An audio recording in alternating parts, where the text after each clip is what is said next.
Friends, thank you for being here today. What if I told you that the geopolitical map of the Western Hemisphere is being redrawn right now? Not with armies or invasions, but with infrastructure contracts, currency swaps, and a fundamental shift in political identity. And ask yourself this: how would the United States react if it woke up one morning to find that the very foundation of its power, its control over energy, finance, and alliances in its own backyard, had effectively crumbled while the world was looking elsewhere? The answer to that question explains the palpable fury currently radiating from Washington, D.C. We are living through a historical inflection point. For over 2 centuries, the United States has operated under the Monroe Doctrine, the implicit and often explicit assumption that Latin America is the exclusive sphere of influence for Washington. It was a region where American corporations extracted resources, American banks dictated fiscal policy, and American diplomats selected winners and losers. But as we approach a new year, the ground has shifted beneath our feet. We are witnessing a synchronized, two-pronged dismantling of this hegemony. On one front, China has released a formalized strategic roadmap that redefines Latin America, not as a subordinate neighbor to the north, but as a pivotal player in the global south. On the other front, Mexico, historically the most dependent of U.S. partners, has issued a stunning ultimatum, revoking contracts and reclaiming energy sovereignty in a move that has left U.S. policymakers scrambling. Today, we are going to explore why Washington is furious, detailing the collapse of the old order and the rise of a new multipolar reality. To understand the root of this fury, we must first examine the strategic pivot that is causing such alarm in the capital: China OAS new roadmap for the Western Hemisphere. Washington OAS primary source of anxiety does not stem merely from a trade deficit or a lost contract here and there. It stems from a systemic challenge presented by Beijing's newly updated policy toward Latin America and the Caribbean. This is not just a routine diplomatic update, it is a comprehensive strategic pivot that signals China AS intent to integrate the region into a post-American global order. For decades, the relationship between the US and Latin America was vertical, a hierarchy of power flowing from north to south. China's third official policy paper on the region completely upends this geometry. The most striking aspect of this document is its framing. It explicitly reframes Latin America and the Caribbean not as a backyard, but as a critical, independent segment of the global south. This terminological shift is profound. It is a political identity that unifies the developing world against the traditional hegemon. By positioning Latin America as a peer in the global south, Beijing is validating the region's autonomy and stroking its strategic ego in a way Washington rarely has. The vision China proposes is one of a multipolar world. In this worldview, power is dispersed among multiple centers: Beijing, Moscow, Brasilia, New Delhi, rather than concentrated in Washington. The document speaks of building a community with a shared future, a rhetorical device that stands in stark contrast to the US versus them narrative, often emanating from Western capitals. This is a direct ideological challenge to the Monroe Doctrine. It signals that the era where the United States could unilaterally dictate the rules of the road in the Western Hemisphere is fading into history. Furthermore, Beijing is moving beyond mere economic transactionalism to deepen political and diplomatic ties in unprecedented ways. The cornerstone of this new relationship is the One China principle. Beijing has made it clear: recognition of Taiwan is a non-starter. For those nations that align with the One China policy, Beijing promises mutual support on issues of sovereignty and territorial integrity. This is a powerful lure for Latin American nations that have often felt their sovereignty violated by U.S. interventions. Perhaps most concerning for U.S. strategists is the breadth of China's institutional engagement. Western diplomacy has traditionally focused on the executive branch, presidents and foreign ministers. China is rewriting this playbook by seeking deep, structural ties with legislatures, political parties, and local government institutions. They are building influence from the ground up, ensuring that their presence survives any single election cycle. Crucially, this cooperation is non-ideological, unlike the United States, which has a long history of conditioning aid and cooperation on ideological conformity. Favoring free market neoliberals and punishing leftists, China is willing to engage with anyone. Left, right, populist, technocratic. It does not matter to Beijing. They prioritize long-term stability and mutual benefit over ideological purity. This pragmatic approach allows them to make inroads where the U.S. has burned bridges. Security, too, is part of this new equation. Under the banner of the Global Security Initiative, China is positioning itself as a legitimate security partner in the Americas. This goes beyond selling a few rifles. We are talking about frequent military exchanges, personnel training, and defense coordination. They are focusing on non-traditional security areas that matter to local populations, such as counterterrorism, humanitarian assistance, and disaster relief.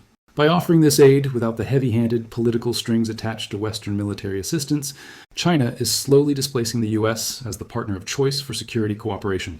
Now, if the political pivot is the mind of this new strategy, the financial decoupling is undoubtedly its heart, aiming to dismantle the dominance of the dollar.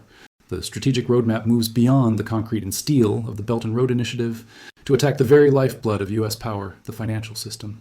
For nearly a century, the U.S. dollar has been the undisputed king of global commerce. This dominance allowed the U.S. to print money to fund its deficits and, more weaponized, to sanction any nation that crossed it. China is now actively pushing for economic sovereignty in Latin America, which is a polite diplomatic euphemism for de-dollarization. Beijing is encouraging nations to reduce their dependence on the dollar in regional trade to protect their economies from the weaponization of U.S. currency. We are seeing a proliferation of local currency trading. China is promoting currency swap agreements that allow trade to be settled in yuan or local currencies like the riel or the peso. The goal is to create a parallel financial ecosystem. By expanding the presence of Chinese banks and financial institutions in the region, Beijing is building an alternative architecture to the IMF and the World Bank. In this new system, nations in financial distress have an option other than the austerity measures typically demanded by Western institutions. They can turn to Beijing. This financial decoupling weakens the most potent lever of coercion Washington possesses, the ability to cut a nation off from the global financial system. While China provides the roadmap, Mexico is providing the action, leading a reclamation of sovereignty that can only be described as an energy revolt. The theoretical threat of a multipolar world has materialized into a concrete, devastating reality in Mexico, where the government is dismantling decades of U.S. control over its energy sector. This is the energy revolt, and it is shaking the U.S. energy establishment to its core. Under the leadership of President Claudia Sheinbaum, continuing the nationalist policies of her predecessor, Mexico has issued what can only be described as an ultimatum. The government announced the unilateral revocation of 47 exploration contracts previously held by major U.S. corporations, including giants like ExxonMobil and Chevron, in the Gulf of Mexico. Simultaneously, Sheinbaum declared that Pemex, Petróleos Mexicanos, would resume exclusive control over the nation's exclusive economic zone, EEZ. This is not a minor regulatory adjustment. It is the boldest geopolitical move by Mexico since the original oil expropriation of 1938. How could Mexico, a nation so economically integrated with the U.S., dare to take such a step? The answer lies in the new alliances that have broken its dependency. This defiance is enabled by specific, high-value partnerships that replace U.S. capabilities. China has stepped in with an $18 billion deal to transfer deep-water drilling technology to Pemex, technology the U.S. had guarded jealously. Russia has provided specialized engineers and refining equipment worth $6.7 billion crucially without political conditions. Furthermore, a new trilateral energy alliance between Mexico, Brazil, and Venezuela creates a bloc capable of processing 4.2 million barrels of oil daily, completely outside the U.S. price control mechanisms. Mexico is no longer alone. It has powerful friends. However, to truly grasp why Mexico is taking such bold steps today, we cannot ignore the past. We must confront the historical context of what many call a century of aggressions. To understand the ferocity of Mexico's current stance and the depth of its resolve, we must look at the history that led us here. This is not a sudden, irrational outburst. It is a calculated response to what many in Mexico view as a century of aggressions and resource extraction by their northern neighbor. The grievances are documented and deep. Let us recall the financial coercion of 1995, often called the reverse expropriation. Following the devastating peso crisis, the U.S. offered a bailout, but it came with a poison pill. Secretary of the Treasury Robert Rubin conditioned the $50 billion rescue package on Mexico, opening its energy sector to private, specifically American, participation. It was a moment of national humiliation where sovereignty was traded for solvency. Then there was the technological sabotage of 2008, when Pemex attempted to develop its own deep-water drilling technology with the help of Brazil's Petrobras. The U.S. Department of Commerce intervened. Citing dubious national security concerns, they blocked the sale of critical drilling components manufactured by U.S. firms like Halliburton. This delay set Mexico's development back by years, costing billions in unrealized production. A clear message that Mexico was not allowed to become technologically independent. Between 2010 and 2016, we witnessed price manipulation. WikiLeaks cables and internal documents revealed a coordinated effort by U.S. diplomats and oil executives to pressure Pemex into selling its Maya crude at an 18% discount relative to global benchmarks.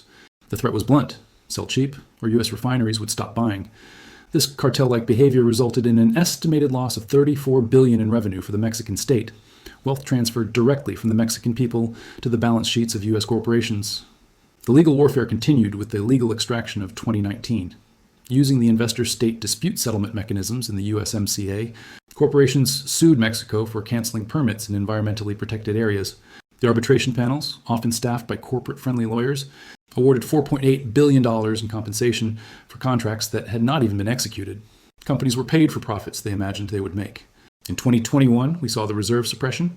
For years, the U.S. Energy Information Administration systematically underreported Mexican oil reserves in official estimates. They claimed Mexico had only 6.7 billion barrels when independent geologists knew the number was closer to 18 billion. This gaslighting served two purposes. It depressed the market value of Pemex to facilitate cheap privatization, and it justified U.S. arguments that they needed to drill in disputed waters because Mexico was running out of oil. Finally, the geological claims of 2023 regarding the Zama field. The U.S. Department of the Interior attempted to claim royalties on this massive find, arguing that because the oil field stretched geologically across the maritime border, the U.S. was entitled to a 41% share. The reality? 73% of the field was in Mexican waters. It was an attempt to tax Mexican resources in Mexican territory, the ultimate act of imperial overreach.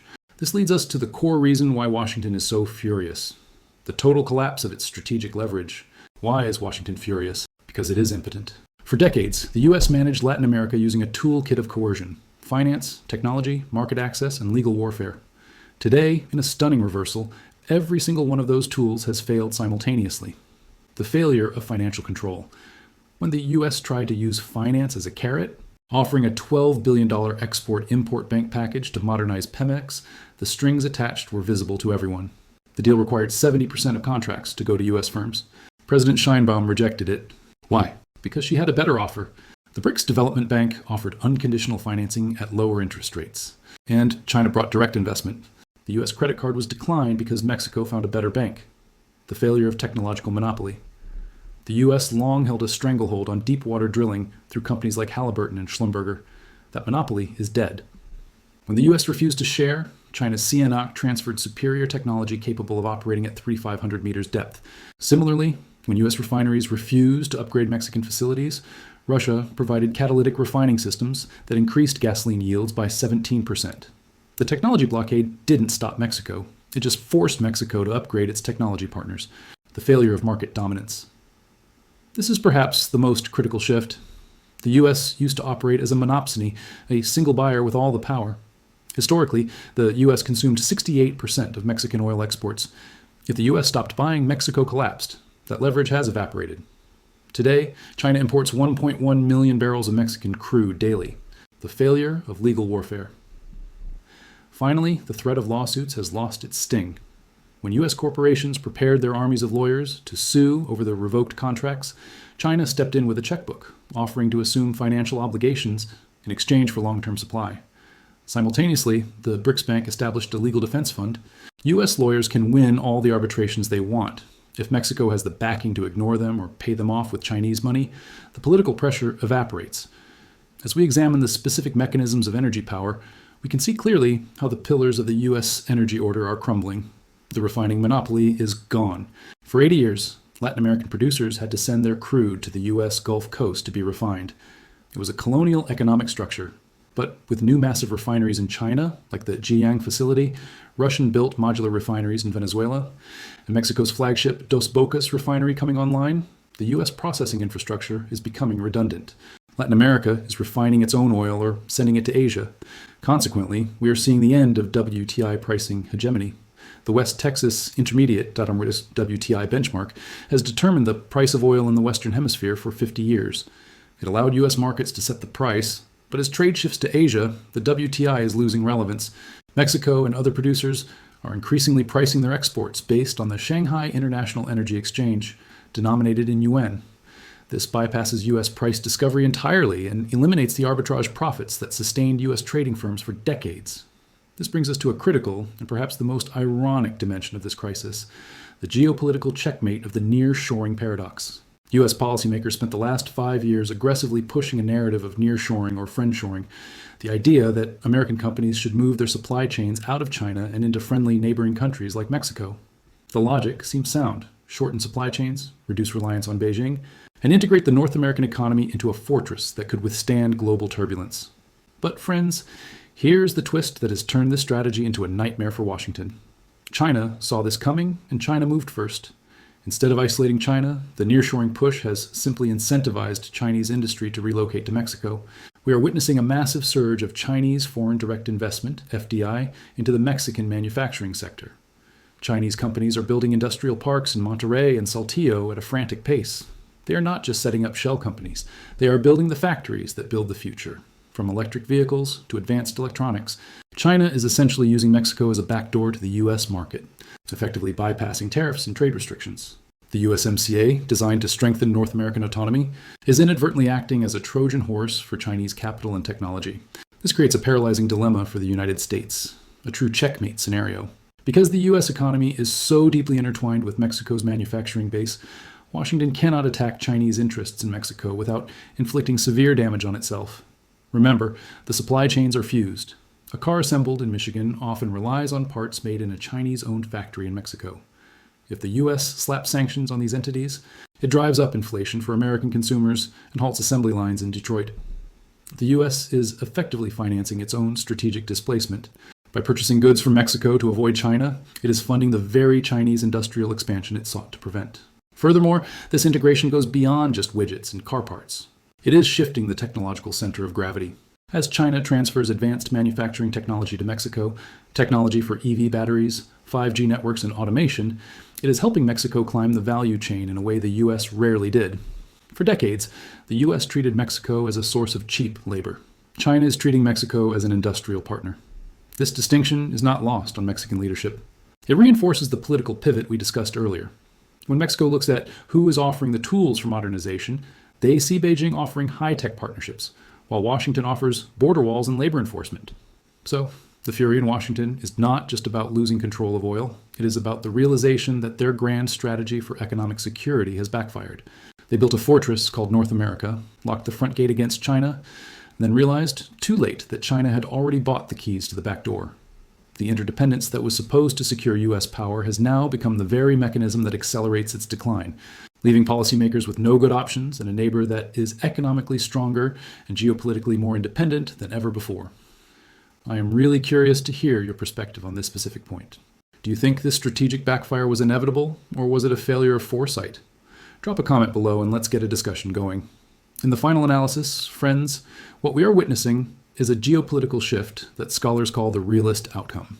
And if you're finding value in this breakdown of global geopolitics, please make sure to like this video and subscribe to the channel. It really helps support the work we do here.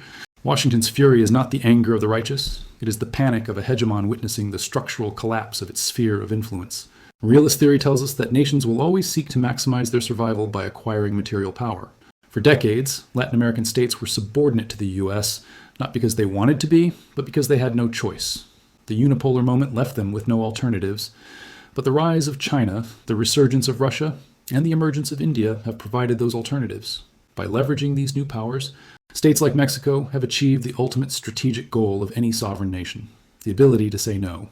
They can say no to U.S. contracts, no to U.S. military bases, and no to U.S. diplomatic pressure without fearing economic collapse. The Monroe Doctrine is not just being challenged, it is being rendered obsolete by the facts on the ground. The furious reaction from Washington is the sound of an empire realizing that the world has changed, and it was not invited to the planning meeting. The future of the Americas is no longer being written solely in English. It is being written in Spanish, Portuguese, and Mandarin, in a narrative of sovereignty that changes everything. Thank you.